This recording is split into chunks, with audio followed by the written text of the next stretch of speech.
ഒരു വോട്ടിന്റെ ഭൂരിപക്ഷത്തിൽ ഉമ്മൻചാണ്ടി കേരളം ഭരിച്ചത് ഇടതു പിന്തുണയിലോ?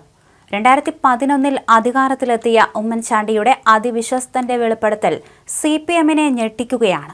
ഇപ്പോൾ കുണ്ടറ MLA-യും KPCC വർക്കിംഗ് പ്രസിഡന്റുമായ PC വിഷ്ണുനാഥാണ് വെളിപ്പെടുത്തലിന് പിന്നിൽ.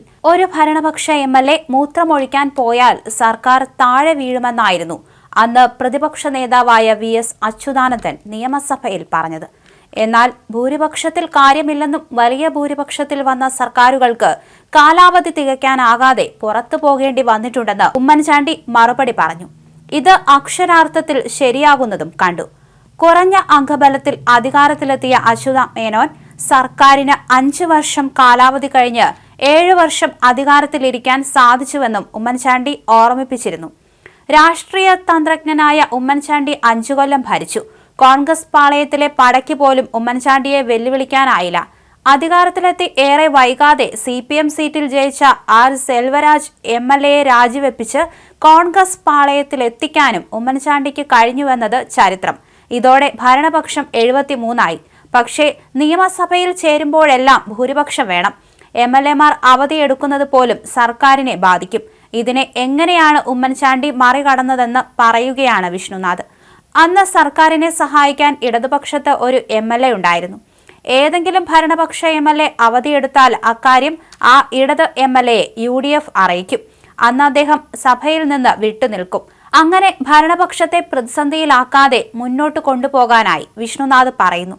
സഭാ സമ്മേളന കാലത്ത് അവധി ചോദിച്ചാൽ അപ്പുറത്തെ ഒരാളെ കൂടി അവധിയെടുപ്പിച്ചിട്ട് പൊയ്ക്കോളുവെന്ന് ഉമ്മൻചാണ്ടി തമാശയോടെ പറയുമായിരുന്നുവെന്ന് ഷാഫി പറമ്പിലും വെളിപ്പെടുത്തുന്നു. ബില്ലുകൾ ചർച്ചയ്ക്ക് എടുക്കുമ്പോൾ MLA-മാരുടെ എണ്ണം വളരെ പ്രധാനമാണ്. സഭയുടെ ഓരോ ദിവസവും വെല്ലുവിളിയായിരുന്നു ഉമ്മൻചാണ്ടി സർക്കാരിന്. പക്ഷേ ഇടതിലെ ഉമ്മൻചാണ്ടി ഫാൻ എല്ലാ ഘട്ടത്തിലും സർക്കാരിനെ തുണച്ചുവെന്നാണ് വിഷ്ണുനാഥ് പറഞ്ഞു വയ്ക്കുന്നത്. എന്നാൽ ഈ MLA ആരെന്ന് വെളിപ്പെടുത്തിയിട്ടില്ല. അന്ന് CPM-ന് 45 MLA-മാരുണ്ടായിരുന്നു. CPI 13, ജനതാദൾ 4, NCP 2, RSP 2, സ്വതന്ത്രർ 2 എന്നിങ്ങനെയായിരുന്നു ഇടതുപക്ഷത്തെ കക്ഷിനില. ഇതിൽ 2-ലധികം MLA-മാരുള്ള പാർട്ടിയിൽ നിന്നാണ് ഉമ്മൻചാണ്ടിക്ക് പിന്തുണ ലഭിച്ചതെന്നാണ് സൂചന. 2011 നിയമസഭാ തെരഞ്ഞെടുപ്പിൽ കേവലം 2 സീറ്റുകളുടെ ഭൂരിപക്ഷത്തിലാണ് ഉമ്മൻചാണ്ടി അധികാരത്തിലെത്തിയത്.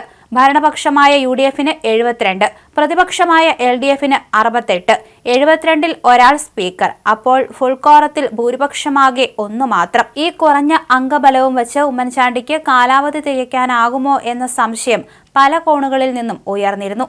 45 സീറ്റുമായി CPM ആയിരുന്നു അന്ന് നിയമസഭയിലെ ഏറ്റവും വലിയ ഒറ്റകക്ഷി. കോൺഗ്രസിന് 38 സീറ്റ് മാത്രമേ ഉണ്ടായിരുന്നുള്ളൂ. എന്നാൽ UDF-ലെ 5 ഘടകകക്ഷികൾക്ക് 34 സീറ്റുണ്ടായിരുന്നപ്പോൾ LDF-ലെ 4 ഘടകകക്ഷികളും സ്വതന്ത്രരും ചേർന്ന് 23 സീറ്റ് മാത്രമാണ് ഉണ്ടായിരുന്നത്. പിന്നീട് സെൽവരാജ് കൂടുമാറിയെത്തിയപ്പോൾ കോൺഗ്രസിന് ഒരാൾ കൂടി കൂടുതലായി.